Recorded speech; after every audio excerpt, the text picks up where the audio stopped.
കാനന ചായയിൽ ആടുമേക്കാൻ ഞാനും വരട്ടയോ നിന്റെ കൂടെ. മഹാകവി രമണൻ പാടിയത് എത്ര ശരിയാണ്. ആരെങ്കിലും കൂട്ടിന് വിളിക്കായിരുന്നു. മക്കളെ, തൽക്കാലം ഇവിടെ നിൽക്ക്. എനിക്ക് ചെറിയൊരു കാര്യം സാധിക്കാനുണ്ട്. ആരെങ്കിലും ഉണ്ടോ? ഒന്ന് നിർത്തിയേ. മിസ്റ്റർ, ഒന്ന് തിരിഞ്ഞു നോക്കണം.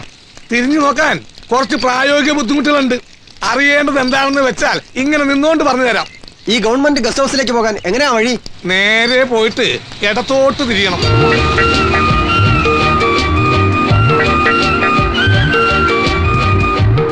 പിന്നെ അമ്പലത്തിന്റെ അവിടെ നിന്ന് പടിഞ്ഞാറോട്ട്.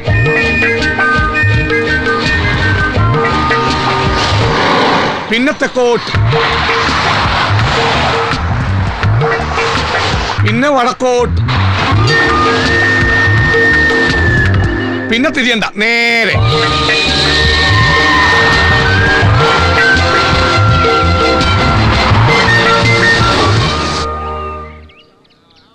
നാളെ തുടങ്ങാൻ പറ്റുമോ? വേണമെങ്കിൽ ഇന്ന് തുടങ്ങാം സാർ. ആവേശവും ആത്മാർത്ഥതയും നല്ലതാ, അത് കൂടരുത്. കിട്ടുന്ന ശമ്പളത്തിന് ജോലി ചെയ്താൽ മതി.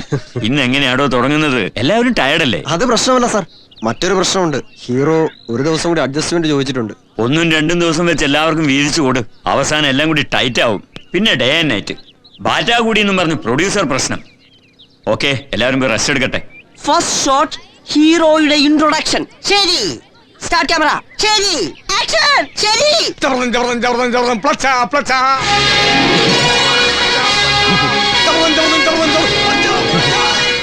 റെഡി. ഇത് നമ്മുടെ ജീവൻ ചേട്ടനാടാ. ഇത് പിള്ളേര് കളിയാടാ. ശരിക്കുള്ള ഷൂട്ടിംഗ് അങ്ങനെ നിലയില്ല. ഇത്ര പെട്ടെന്ന് കണ്ടുപിടിക്കുമെന്ന് കരുതിയില്ല. അത് പിന്നെ ഈ രൂപത്തെ കണ്ട അപ്പൊ തന്നെ പിടികിട്ടുമല്ലോ. ഇതുപോലെ ഒരെണ്ണല്ലേ ലോകത്ത് കാണൂ. സമ്മതിച്ചല്ലോ, ഇതുപോലെ ഒരെണ്ണേ പാടുള്ളൂ. അതാണ് ഐരാണിക്കര ജീവൻ. ഈ പാന്റ്, ഈ ഷർട്ട്, ഈ കൂളിംഗ് ഗ്ലാസ്, ഈ ഷൂ, ഇതെല്ലാം എനിക്ക് മാത്രം സ്വന്തം. ഇതൊന്നും കൊണ്ടുപോയി ആ ഷൂട്ടിംഗ് കാണിക്കണ്ടേ? വേണ്ട വേണ്ട, അവർക്ക് ആവശ്യമുണ്ടെങ്കിൽ ഇങ്ങോട്ട് വന്ന് കാണട്ടെ. ഞാനും ഒരു സിനിമക്കാരനല്ലേ. അതെപ്പോഴാണ് നീ സിനിമ കയറിയത്? ജനിച്ചപ്പോഴും ഞാൻ സിനിമയിലല്ലേ മോനെ. ഓ, സ്ഥിരം പല്ലവി. ഞങ്ങൾ പോണു, നീ വരണ്ട. എനിക്ക് ഉച്ചയ്ക്ക് MTയുമായിട്ട് ഡിസ്കഷൻ, വൈകിട്ട് ഫാസിൽ വരും, നൈറ്റ് യേശുവാസ് എന്ന് പറഞ്ഞുണ്ട്. അങ്ങനെ ആകെ തിരക്ക. അതിനിടയിൽ ഒരു കുഞ്ഞ് സിനിമയുടെ ഷൂട്ടിംഗ്. നിങ്ങൾ പോയോ? ഒരു കുടുംബത്തിൽ ഒന്നും ഇങ്ങനെയാവാം. എങ്ങനെയാടാ എല്ലാവരും ഒന്നുപോലെ ആയി പോയത്? മിടുമിടുക്കനായ ഒരു മോനും സുന്ദരിയായ ഒരു മോളും ഉണ്ടെന്നുള്ള അഹങ്കാരമൊന്നും എനിക്കില്ല. എന്നാൽ തികഞ്ഞ ഒരു ഗ്രഹനാഥൻ എന്ന അഹങ്കാരം ഇത്തിരി അല്ല ഇമ്മിണിയുണ്ട്. സുപ്പീരിയാരിറ്റി ആൻഡ് ഇൻഫീരിയാരിറ്റി കോംപ്ലക്ഷൻസ് മിക്സ് ആയി അത് ഗിൽറ്റി കോംപ്ലക്ഷനായി കൺവേർട്ട് ചെയ്ത് ഒരുതരം ഹ്യൂമൻ സൈക്കോളജിക്കൽ പ്രോബ്ലമായി മാറുന്നു. അതെ, പിന്നെ ഞാൻ പറഞ്ഞു വരുന്നത്, നമ്മുടെ പാക്കരവിള്ളച്ചേട്ടനെ എങ്ങനെ ഇങ്ങനെ ഒരു ഭാര്യ ഒത്തു കിട്ടി? എന്നെ കൊച്ചിലെ തിരുവാതിര കളിക്കും ബാലയ്ക്കും ഒക്കെ വിളിച്ചതാ. ആരും കൊതിക്കുന്ന ബോഡി ഷേപ്പ് ആയിരുന്നേ. അച്ഛൻ ഷീറ്റായിരുന്നു, വിട്ടില്ല. പിന്നെ പാക്കര വിളിച്ചേട്ടെ, അങ്ങേരും ഷീറ്റ, വിട്ടില്ല. നഞ്ചെന്തിനാണ് ആണാഴി? ആ തള്ളയുടെ മുറ പിടിച്ച സ്വഭാവവും പാക്കര പിള്ളച്ചേട്ടന്റെ വട്ടും ഒക്കെ ആ പെങ്കൊച്ച് നന്നായി കിട്ടിയിട്ടുണ്ട്. അത് ശരിയാ. പാട്ടിൽ എസ്റ്റാലിയെന്നും സൗന്ദര്യത്തിൽ ഐശ്വര്യറായുമെന്നും ആ വിചാരം. എന്റെ ജീവൻ ചേട്ടനൊന്ന് സിനിമയിൽ കേറിക്കോട്ടെ. ഒന്നുകിൽ ഞാൻ സിനിമയെ പാടും, അല്ലെങ്കിൽ നടിയാവും. ഒന്നും കിട്ടിയില്ലെങ്കിൽ ചേട്ടന്റെ കൂടെ പറഞ്ഞിട്ട് ഏതെങ്കിലും ഒരു സിനിമാക്കാരനെ കല്യാണം കഴിക്കും. പാടാത്ത വീണയും പാടും പ്രേമത്തിൻ ഗന്ധർവ വിരൽ തൊട്ടാൽ. പാടാത്ത മാനസ വീണയും പാടും. പായിൽ തുടങ്ങണം. പായിൽ കിടക്കല്ലേ ചെയ്യണം, എങ്ങനെ തുടങ്ങണേ? പോടാ മോളെ, അക്ഷരം പാ. പഞ്ചതന്ത്രം കഥയിലെ പഞ്ചവർണ്ണ കുടിലിലെ മാണിക്യ പഞ്ചമി മാനം മയക്കുമ്പോൾ വാനം പാടിയെ സ്നേഹിച്ചു, ഒരു വാനം പാടിയെ സ്നേഹിച്ചു. അല്ലേ? അതെ. സ്നേഹഗായികെ നിൻ സ്വപ്നവേദിയിൽ ഗാനോത്സവമെന്നു തുടങ്ങും, ആനന്ദ ഗാനോത്സവമെന്നു തുടങ്ങും. അക്ഷരം തു തു. തുങ്കമാസം വന്നു ചേർന്നാൽ തുന്നി ഞാനൻ തുന്തമാക്കും. കള്ളക്കളി കള്ളക്കളി, ഇങ്ങനെ പാട്ടില്ല. പാട്ടുണ്ട്. ഇത് സമ്മതിക്കാൻ പറ്റില്ല. ഇതാണ് കുഴപ്പം, ഈ ചെറുപ്പക്കാരുടെ കുഴപ്പം. അറിവില്ല, ക്ഷമയില്ല. ജീവിതത്തിൽ മുന്നേറണമെങ്കിൽ പ്രവർത്തിക്കണം, അല്ലാതെ കുറെ വേഷം കിട്ടി നടന്നിട്ടൊന്നും കാര്യമില്ല. കണ്ടില്ലേ, ഊണ് കഴിക്കുന്ന സമയത്തും കാതില് പാട്ട്. ഊണ് കഴിക്കുന്ന സമയത്ത് ഉപദേശമില്ലാതിരുന്നാൽ കുറച്ചുകൂടെ രുചിയായിട്ട് ഉണ്ണാം. അല്ലെങ്കിൽ ഉണ്ണും. ഈ അച്ഛന്റെ മോനല്ലേ. ഇനി ഓരോന്ന് പറഞ്ഞ് അച്ഛനും മകനും കൂടുതൽ സ്നേഹിക്കണ്ട. കഷ്ടപ്പെട്ട് ഉണ്ടാക്കിയതൊക്കെ കഴിച്ചു തീർക്ക്. കഴിക്കാനും കഷ്ടപ്പെടുന്നുണ്ട്. ഏ ഈ മോഹൻലാലിനൊക്കെ നേരിട്ട് കണ്ടിട്ടുണ്ടോ? പിന്നെ പുള്ളി അങ്ങനെ പെരുമാറാനൊക്കെ കുഴപ്പമില്ല. ആ പാവല്ലേ. ഓ ആ ജയറാം എങ്ങനെയുണ്ട്? ആ നല്ല വിഷയ. സിനിമയുടെ ആളാ. മോഹൻലാലിനൊക്കെ അറിയുന്നു. ഞാൻ പ്രൊഡക്ഷൻ മാനേജറാണ് ചന്ദ്രപാലു. ഡയറക്ടർക്ക് ഒന്ന് കാണണമെന്ന് പറഞ്ഞു. ഒരു കളരിക്കാരന്റെ വേഷമുണ്ട്.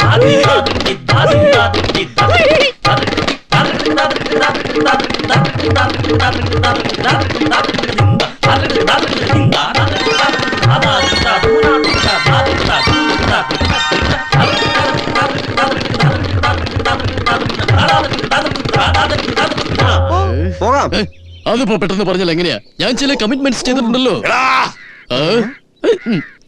ഡാഡിയാ അച്ഛൻ വെറുതെ ജാട കാണിക്കാതെ കിട്ടിയ ജോലി പോയി ചെയ്യടാ. ഒരു 5 മിനിറ്റ് വെയിറ്റ് ചെയ്യാവോ? ഞാൻ ഒന്ന് ഡിസ്കസ് ചെയ്തോട്ടെ. ആരോടാ? എന്നോട് തന്നെയാ. ഇപ്പൊ തന്നെ വരുവട്ടാ. എനിക്ക് പറ്റിയ വലിയ വേഷമുണ്ടോ സിനിമയില്? പ്രിയപ്പെട്ട അല്ല ബഹുമാനപ്പെട്ട ഗുരുക്കന്മാരെ, ഒരു സിനിമയിൽ ഒരു കുഞ്ഞു വേഷം ചെയ്യാൻ എന്നെ വിളിക്കണ്ട്. ഞാൻ പോണോ? പോണ്ടാന്ന് പറയുന്നതാ എനിക്കിഷ്ടം. എന്താന്നറിയോ, എന്റെ ഭാവിയിൽ എനിക്ക് നല്ല വിശ്വാസം. ഞാൻ നല്ലൊരു സ്റ്റാർ ആവും. സ്റ്റാർ എന്ന് പറഞ്ഞാ മനസാക്ഷിയുള്ള സ്റ്റാർ, എല്ലാവരെയും സ്നേഹിക്കുന്ന സ്റ്റാർ, എല്ലാവരെയും സഹായിക്കുന്ന സ്റ്റാർ. അങ്ങനെയുള്ള ശുഭാപ്തി വിശ്വാസിയായി ഞാൻ പോയി എന്റെ കിടിലം ഭാവി തൊലയ്ക്കണോ? നീ പോമോനെ ദിനേശ, വാചോടിക്കാതെ പോയി ഇഷ്ടം പോലെ ചെയ്യടേ. ആഹാ, അപ്പൊ കൃത്യമായ ഒരു ഉത്തരം ആരും പറയില്ല. വേണ്ട, എല്ലാ കാര്യങ്ങളും തുറന്നു പറയാൻ എനിക്ക് ഏറ്റവും പ്രിയപ്പെട്ട ഒരാളുണ്ട്. ഞാൻ ചോദിക്കാം. സ്നേഹേ,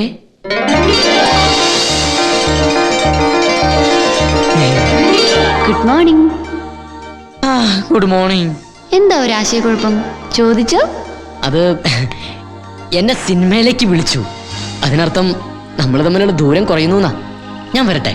ഷാലേക്കം. മലയാള ചലച്ചിത്ര ലോകത്തേക്ക് ജീവന് സ്വാഗതം. പക്ഷെ സൈഡ് വേഷ. ഞാനും ആദ്യം സൈഡ് വേഷാ ചെയ്തത്. ഇത്രയും ഒച്ചയുടെ ആവശ്യമില്ല. Sorry sir. കണ്ടോ ആ വിഷ്ണു? Ready come. ആ റെഡി ആക്ഷൻ.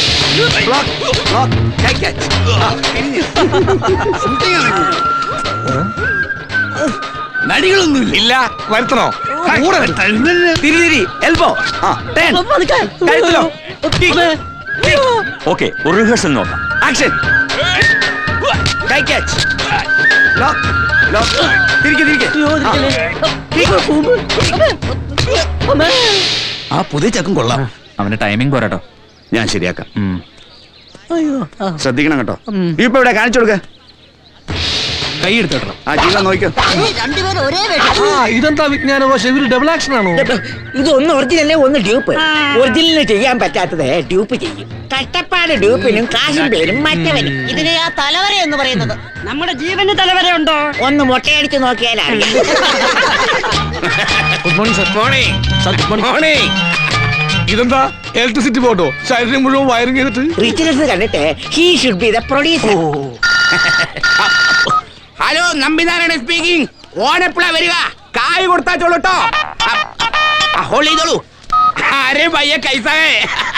അരെ മുझे പൈസ മാന്താ ഹേ. സൈലൻസ്. പിന്നീട് വിളിക്കാം. Take start camera. Rolling. Action.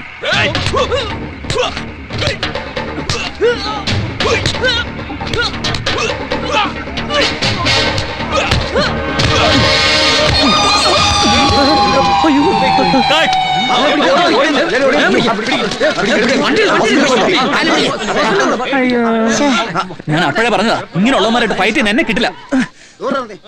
ജീവനെ കണ്ടപ്പോഴേ നമ്മുടെ ഹീറോ മൂഡ് ഔട്ടായി. അതിന്റെ റിയാക്ഷനാ അസൂയ. എനിക്കൊന്നും കിട്ടുന്നുണ്ട്. മൊട്ടയടിച്ച് നോക്കണ്ട, ജീവന് തലവരയില്ല. എന്റെ ചാൻസ് പോയി. 19ാമത്തെ സീൻ കഴിഞ്ഞിട്ട് വരിക. അതെ സാർ. സെയിം ഡ്രസ് തന്നെ. ഷൂട്ടിംഗ് നമ്മുടെ മലയിലും നടിമാരി വന്നില്ലേ? നമ്മളെത്തിക്കാം. സമയം പോകുന്നുള്ളൂ. നമ്മുടെ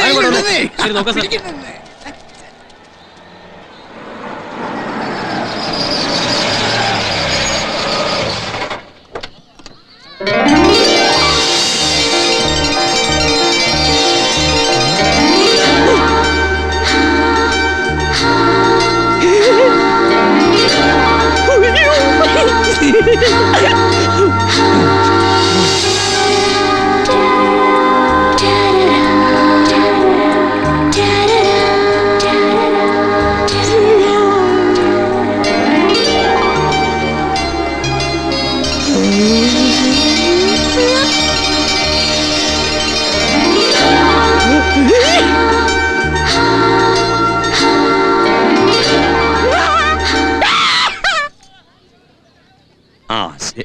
വന്നോ ഇത് കാണാൻ ഉഗ്രം കഥാപാത്രമാണല്ലോ മഹേന്ദ്ര സാർ കണ്ടില്ലേ മഹേന്ദ്ര സാർ ആ കണ്ടുപിടിച്ചത്